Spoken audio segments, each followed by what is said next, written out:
안녕하세요. GS네오텍에서 리서치 엔지니어로 일하고 있는 임지훈입니다.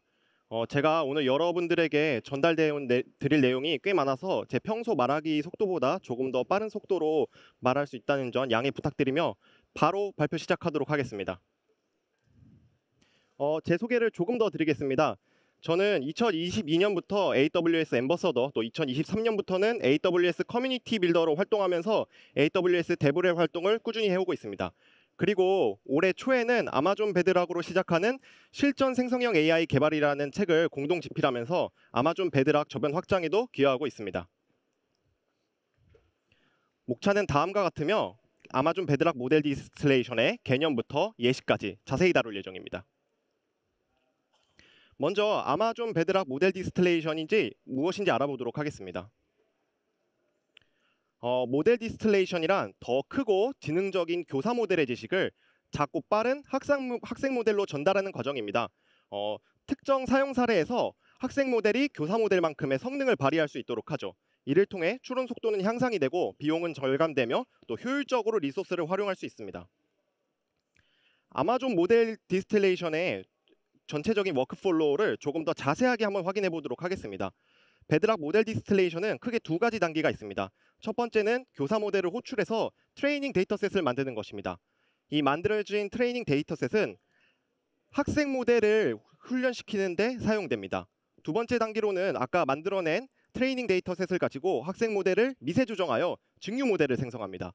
이 증류 모델이 생성되고 나면은 AWS의 전용 처리량을 통해 모델을 서빙하고 나면 베드락 모델 디스틸레이션의 전체적인 워크플로우가 끝나게 되죠. 다음으로는 비즈니스 가치와 적용 시나리오에 대해서 말씀드리도록 하겠습니다. 여러분이 만약 LMM 기반 애플리케이션을 만든다면 다음과 같은 고도화 단계들을 거치게 됩니다. 프롬프트 엔지니어링을 통해서 여러분의 프롬프트를 고도화시키기도 하고, 또 RAG 기법을 통해서 여러분들의 지식으로 더 나은 답변을 만들도록 할 수도 있습니다. 또한 에이전트를 만들고 워크플로우를 구성해서 여러분이 하고 싶은 작업을 후속 작업으로 선택하게 할 수도 있습니다. 제가 오늘 이 자리에서 여러분들에게 말씀드릴 디스틸레이션은 나만의 모델을 만드는 커스텀 모델 영역에 해당하게 됩니다. 다음으로 모델 증류를 통해 얻을 수 있는 이점들에 대해서 알아보도록 하겠습니다. 첫 번째 이점은 모델 자율성입니다. 베드락 내에서 제공되는 모든 모델들은 수명 주기를 가지고 있습니다. 만약 증류를 통해 나만의 모델을 가지고 있다면 EOL 정책으로부터 자유로워질 수 있으며, 또 모델이 바뀌지 않으므로 새 모델 출시마다 프롬프트 QA를 수행할 필요가 없고 일관된 프롬프트를 유지할 수가 있습니다.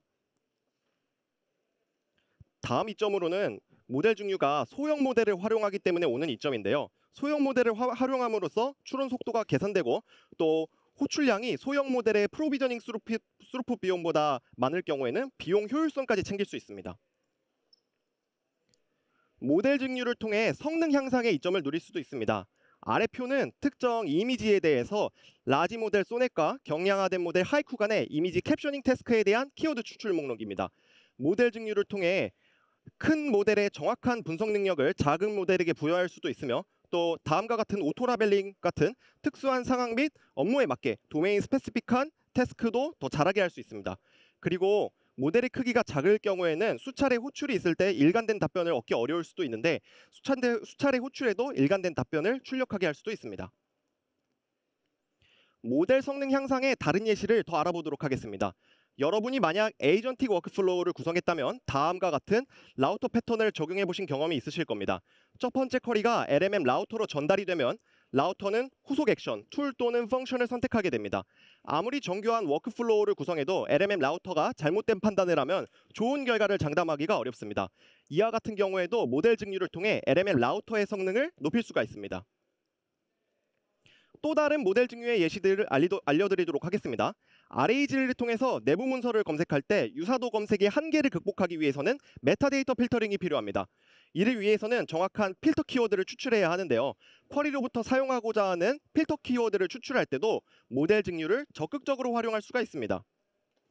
예시로 2024년 이후 열린 유럽 축구대항전이라는 질문에서 개최지 대륙을 유럽으로 추출해내고, 또 개최 연도를 2024년 이후로 메타데이터 필터링을 걸어준다면은 조금 더 RAG 태스크에서 더 나은 답변을 받을 수가 있겠죠.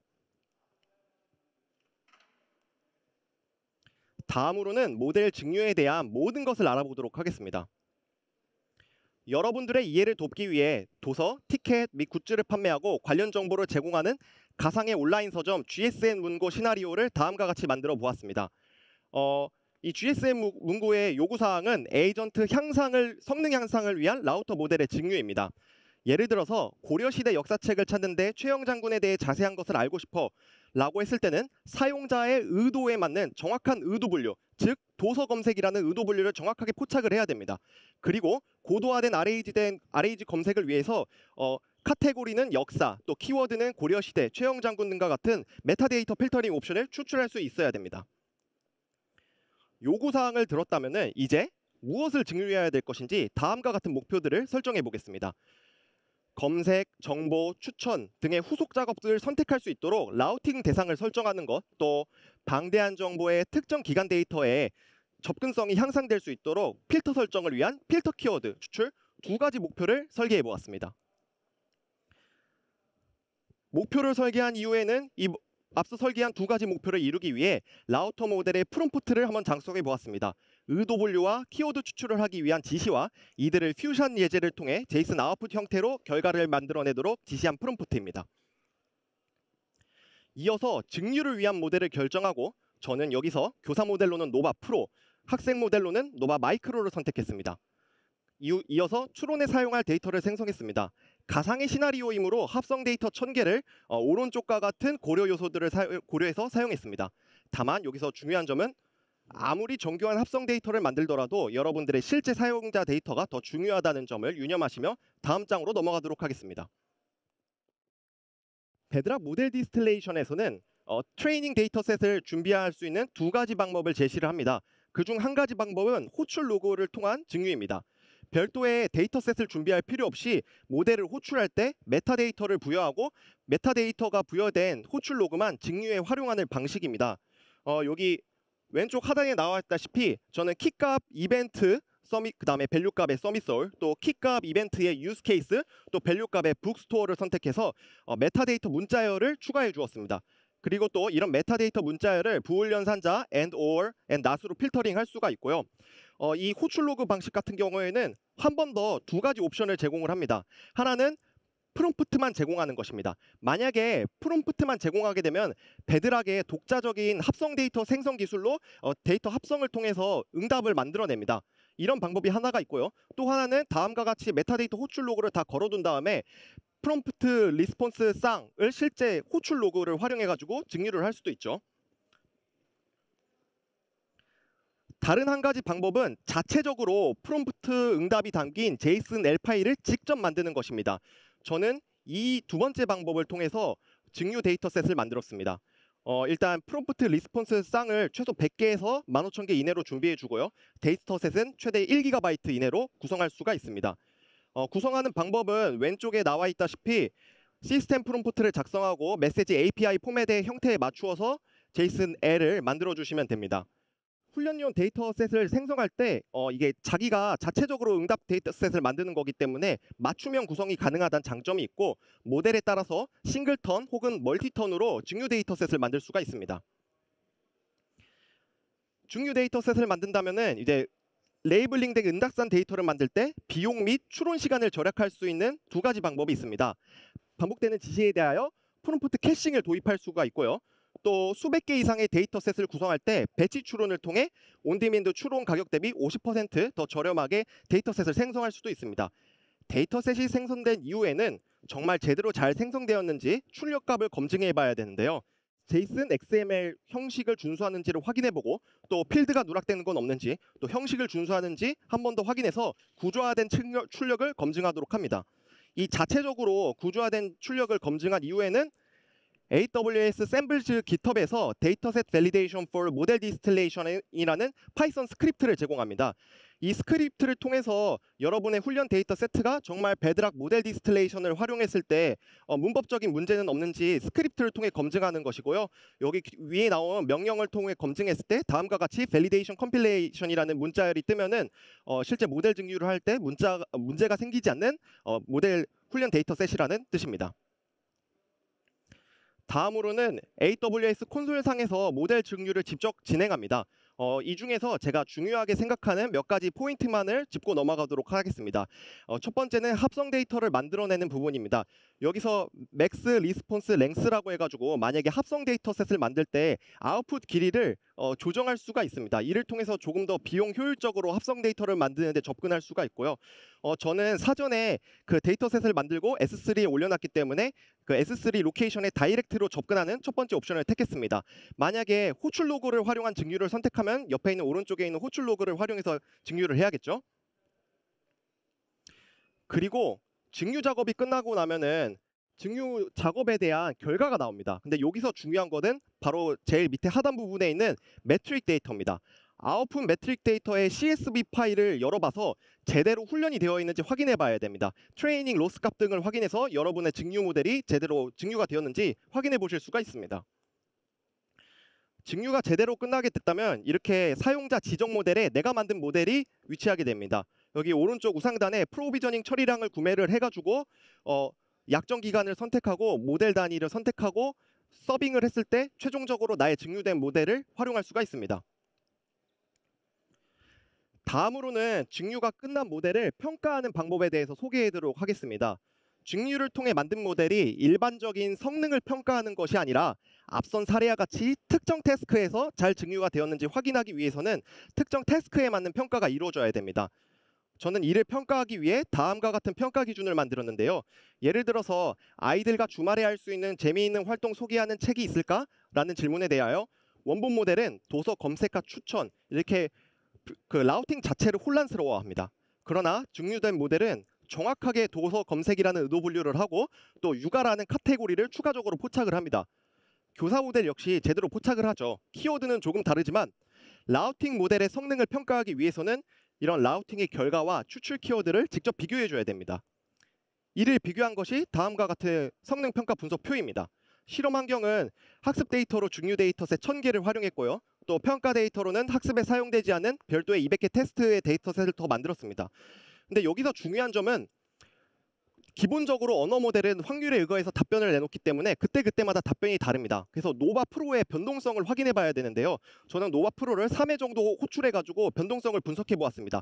의도 태스크에서는 95에서 97%, 또 범주 태스크에서는 90%에서 91.3%의 변동성이 있었습니다.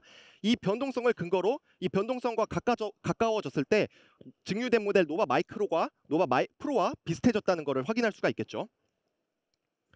다음에 추론 속도는 노바 프로가 200개의 평가 데이터셋에 대해서 3분의 속도가 걸리는 반면에 디스틸된 모델은 마이크로와 비슷한 2분대로 추론을 완료하였습니다. 그리고 주요 성과를 좀 확인해 보자면은 1000개의 데이터셋만으로도 의도 분류의 장업도가 5.5% 정도 상승을 했습니다. 그리고 여기서 제가 하나 더 추가적인 실험을 했는데요. 여러분들이 만약 프롬프트 응답상을 직접 구성한다면은 저는 노바 모델을 사용했지만은 클로드 모델의 지식을 증유하는 데 활용할 수도 있습니다. 클로드 모델로 응답상을 만들고 디스틸을 시켜봤을 때 여기 노란색 표와 같이 원본 하늘색보다 성능 향상이 있었던 것으로 보아 클로드 기반의 지식학습의 유효성도 확인할 수가 있었습니다. 다음으로는 5.5%의 성능 향상 이외에도 주목해야 할 부분들이 있습니다. 저는 기간 추론과 범주 추론을 확인해 보면은 기존 기간 추론에는 포착한 게 46개에서 57개로 또 범주 추론은 118개에서 125개로 기존 취약했던 영역에 대해서 능력이 크게 향상된 것도 확인할 수가 있습니다. 즉 1000개의 제한된 학습 데이터만으로도 원본 모델의 지식을 효과적으로 전이할 수 있었다는 거죠. 그 다음으로는 데이터 개수를 한번 증가시켜 보았습니다. 왼쪽부터 우상향하는 게 각각 1000개, 5000개, 1만 개로 증류 데이터셋을 만들어서 해봤고요. 의도 태스크 분야에서 보면은 10,000개의 데이터로 증류를 진행했을 때 약 성능이 93%로 원본 노바 프로의 95%랑 굉장히 비슷한 수준으로 모델 증류가 된 것을 확인할 수가 있었습니다. 지금까지 소개시켜드린 것은 텍스트 분야의 모델 증류입니다. 아마존 베드락에서는 지금 이 이미지 태스크에 대한 증류는 지원하지 않습니다. 그러나 제가 앞서 소개시켜드렸다시피 모델 증류의 원리를 알면 VLM 모델도 직접 증류를 할 수가 있습니다. 저는 그 텍스트 이미지 투 텍스트 파인 튜닝 기법을 활용해서 직접 데이터셋을 만들고 파인 튜닝을 하여 이미지 태스크에 대한 모델 증류도 자체적으로 구현해 봤는데요. 다음 사진에 대해서 노바 프로와 노바 라이트가 각각 어떻게 사진을 인식하는지 키워드가 위에 나와 있습니다. 기존의 노바 프로와 라이트 모델은 이 사진에 대해서 교집합 부분이 얼마나 일치하는지를 확인해 보면 약 0.1290 정도 일치합니다. 저는 이 확률을 직류를 통해서 높여보도록 하겠습니다. 데이터셋 준비 프로세스는 다음과 같습니다. 텍스트와 굉장히 유사하고요. 고해상도 이미지를 선별하고 리사이징 최적화를 하는 이미지 전 처리, 그리고 티처 모델을 호출해서 응답 데이터셋, 레퍼런스 데이터를 만들고 검증을 하고, 그 다음에 이 역시도 AWS 샘플식 GitHub에서 제공하는 파인 튜닝 태스크에 대해서 데이터셋 유효성을 검증하는 스크립트로 검증을 한 이후에 파인 튜닝 미세 조정을 하였습니다. 먼저 증유가 얼마나 잘 됐는지를 확인하기 위해서 노바 프로와 노바 라이트 간의 교집합, 자카드 유사도를 비교해 보았습니다. 비교가 방법은 훈련에 사용하지 않은 100장의 이미지에 대해서 분석을 해봤을 때 0.1에서 0.4 사이의 자카드 유사도, 즉 노바 프로와 라이트는 0.1에서 0.4 사이로 유사하게 나옵니다. 그러나 학습 데이터 300개로 다음과 같은 하이퍼 파라미터로 미세 조정을 했을 때는 모델 간 유사 비율이 0.2에서 0.6으로 상승한 것을 확인할 수 있습니다. 그리고 제가 더 이제 학습 데이터를 900개로 늘려보았을 때도 유사도 지표가 소폭 향상된 것을 확인할 수가 있었습니다. 제가 가지고 있는 데이터셋이 1000개밖에 없어서 저는 900개로밖에 훈련을 하지 못했지만 아마존 파인 튜닝에서는 최대 2만 개까지 파인 튜닝 데이터를 지원을 합니다. 만약 데이터 양의 증류를 늘린다면 앞서 보신 텍스트만큼 더 유사해질 수가 있겠죠. 지금까지 앞서 소개한 다양한 증류 예시들을 통해서 실제 모델 증류를 도입하면 다음과 같은 기대 효과를 기대할 수가 있습니다. 모델 통제권을 확보해서 모델의 자율성을 확보할 수도 있고요. 또 모델을 경량화시킬 수도 있고 특정 산업이나 업무에 특화된 곳으로 모델의 성능을 향상시킬 수도 있고요. 여러분들의 에이전트 시스템의 응답성 혹은 정확도를 개선시키는 데도 활용할 수가 있습니다. 마지막으로는 도입을 위한 고려 상황과 성공 전략을 말씀드리도록 하겠습니다. 제가 모델 커스터마이제이션에 사용한 비용은 다음과 같습니다. 모델 직류 태스크와 모델 미세 조정 태스크 둘 다 내부적으로 파인 튜닝을 사용하기 때문에 사용량 유형이 동일합니다. 그리고 각각 데이터 수와 비용, 작업 지속 시간을 기재했습니다. 이 데이터들을 기반으로 모델 직류 운용 비용에 드는 TCO를 계산해 보셔야 되는데요. 직류 모델을 운용하는 데 필요한 비용을 알아보도록 하겠습니다. 일단 데이터셋 생성 비용, 그리고 직류 비용, 보관 비용이 필요한데요. 이 비용들은 모두 약 $20 이내로 가능합니다. 여기서 키포인트가 되는 거는 바로 프로비저닝된 처리량인데요. 이 프로비저닝된 처리량 같은 경우에는 시간당 무약정 기준으로 노바 마이크로, 노바 라이트 무약정 기준으로 $108가 소요되게 됩니다. 이를 입출력 토큰 각각 3,000개, 200개를 가정하고 요청 1,000개당 $3가 부과되므로 시간당 34,000개 이상의 워크로드에서 비용 효율성이 발생한다는 것을 확인할 수가 있죠. 마지막으로는 모델 직류 도입을 위한 전략적 접근 방법을 알려드리도록 하겠습니다. 여러분들이 모델 직류를 도입하지 않더라도 도입 전에는 LMM 호출 구간별 요청 응답 데이터셋을 수집해서 고품질의 학습 자원을 확보하시길 바랍니다. 제가 앞서 소개시켜드린 리퀘스트 메타데이터를 활용하시면 됩니다. 다음으로는 라우터 필터링 혹은 또 라우터 필터링의 성능을 개선할 건지 응답 속도를 개선할 건지와 같은 작업 방향을 설정하시고요. 다음으로는 각 작업별 성공 기준에 따른 성능 측정 방법론 기준을 수립을 하고 다양한 데이터 조건에서 복수 모델에서 생성을 해보고 성능을 비교 분석해 보십시오. 맞춤형 평가 지표를 설계했다면 마지막으로는 이제 성능 향상률 대비 모델 직류 TCO 총 소요 비용의 타당성을 평가해 보시기 바랍니다. 마지막으로 이와 같이 경제성 분석까지 하면은 모델 직류를 도입하기 위한 전략적 접근 방법을 여러분들에게 다 소개시켜 드렸습니다. 제가 그동안 고민하고 연구했던 모델 직류에 대한 모든 것들을 소개시켜 드렸습니다. 여러분들의 모델을 만드는 데 도움이 되길 바라며 발표를 여기서 마치도록 하겠습니다. 감사합니다.